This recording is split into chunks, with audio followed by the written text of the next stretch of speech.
Hello everyone, and welcome back to Silent Dale's Dark Tales. If you're new here, I'm an amateur who enjoys digging into Yorkshire's forgotten stories as a hobby.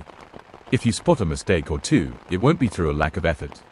Tonight's episode takes us to Otley, a market town on the River Wharfe, where, on the 23rd of November 1887, a brutal and unforgettable crime unfolded inside a terraced house that still stands today, 17 Cambridge Street. This is the story of William Taylor, a violent drunk whose rage tore apart his family. And the night he became a murderer. Otley in the late Victorian era was alive with celebration. The town was marking Queen Victoria's Golden Jubilee, and the newly erected Jubilee clock stood proudly in the market square. Crowds filled the streets, music drifted from pubs, the whole town buzzed with festivity. But behind the noise and excitement, life for many working families was harsh. Long hours, low wages, and cramped homes.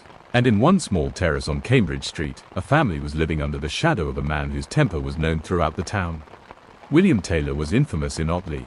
A heavy drinker, a violent man, a brute, as many locals described him. He lived with his wife Hannah, a quiet, enduring woman who carried the weight of the household on her shoulders. Together they had 3 children, William, aged 10, Elizabeth, aged 4, Annie, just 10 weeks old. They were poor, and life was a daily struggle. Although Taylor claimed to be a joiner, few believed he worked much at all. Most of his days were spent drinking away what little money the family had. Hannah worked as a charlady, cleaning other people's homes to keep her own children fed. To make ends meet, they took in a lodger, who lived with them at 17 Cambridge Street. It was an unhappy home. Taylor's temper was unpredictable, and he had already been arrested several times for drunk and riotous behavior. On the 23rd of November 1887, Otley's pubs were overflowing with Jubilee cheer.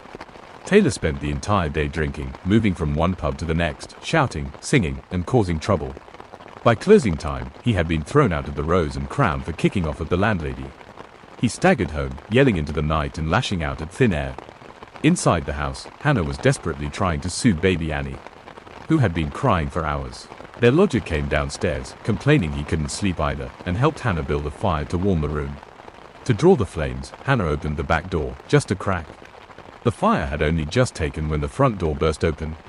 Taylor had arrived home. Taylor stormed into the house, furious that the back door was open. Hannah tried to explain. It was only to help the fire catch, but he wasn't listening. The baby cried louder. Taylor shouted back at her, his rage escalating.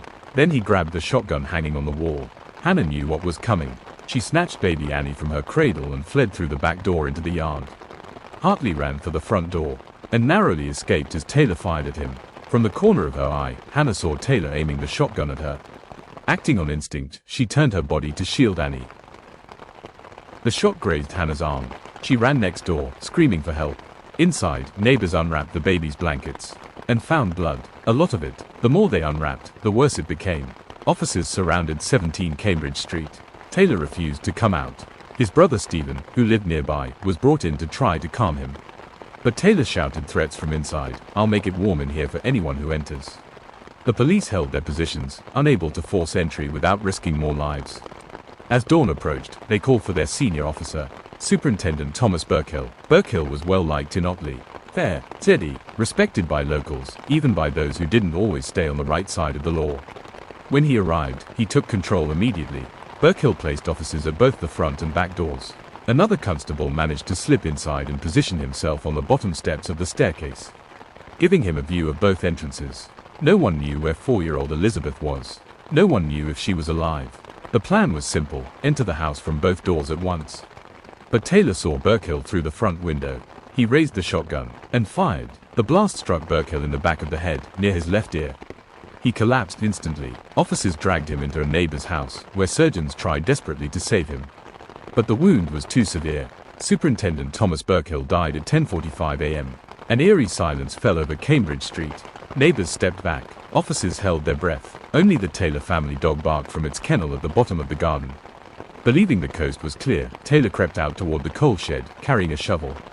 Officers leapt at him. Taylor swung the shovel, striking one on the head and shouting, "I'll kill you too." But he was finally overpowered and arrested. Inside the house, police found the fully loaded shotgun, 12 cartridges in Taylor's pocket, more ammunition in a drawer. To everyone's relief, 4-year-old Elizabeth was found upstairs, unharmed. 10-year-old William Jr. had been staying at his grandfather's, but baby Annie had suffered fatal internal injuries.